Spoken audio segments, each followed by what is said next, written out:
5টা বেনারসি নিয়েছি বৃন্দাবনে রাধা মাধবের জন্য।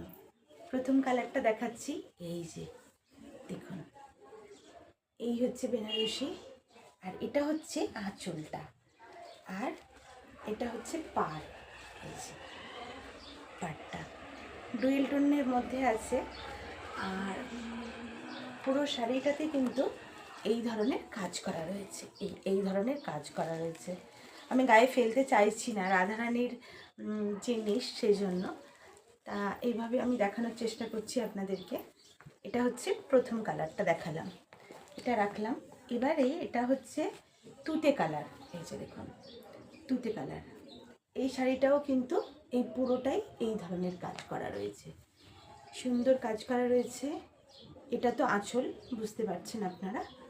এই যে, আর এটা হচ্ছে পাড়টা। এই যে পাড়ের ডিজাইনটা কিন্তু ঠিক এইরকম। এগুলো কিন্তু পিওর বেনারসি। এটা হচ্ছে দুটো, এটাও দেখিয়ে দিলাম। কোথায় কি গ্রহণ করবেন উনি, আমি তো সেটা জানি না। আমি কখনো বৃন্দাবনে যাইনি, এই প্রথম যাবার জন্য ঠিক হয়েছে। জানি না আদৌ যেতে পারবো কি না। এই একটা কালার, আগে যে কালারটা দেখেছিলেন সেরকমই ডুয়েল টোনের মধ্যে, একটু ডিজাইনটা কিন্তু আলাদা।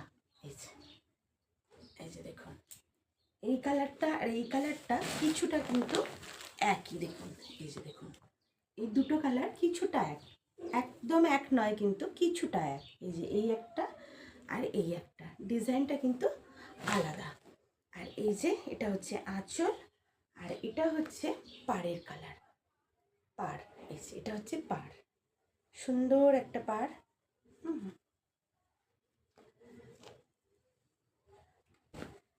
আর এই একটা ময়ূরকণ্ঠী কালার, এই একটা। আগে যেটা দেখিয়েছি ময়ূরকণ্ঠী কালার, এটা আর এটা কিছুটা এক। কেন এক নিয়েছি বলে দিচ্ছি, যে রাধারানী আর মাধবকে, মানে মাধবকে তো ধুতির মতো করে পরানো হবে, আর রাধারানীকে শাড়ি যেমন পরানো হয় সেভাবে, সেই জন্য কিছুটা এক নেবার চেষ্টা করেছি আমি। আর সর্বশেষ কালার হচ্ছে এটি। এটি কিন্তু অপূর্ব সুন্দর একটি কালার, জানেন।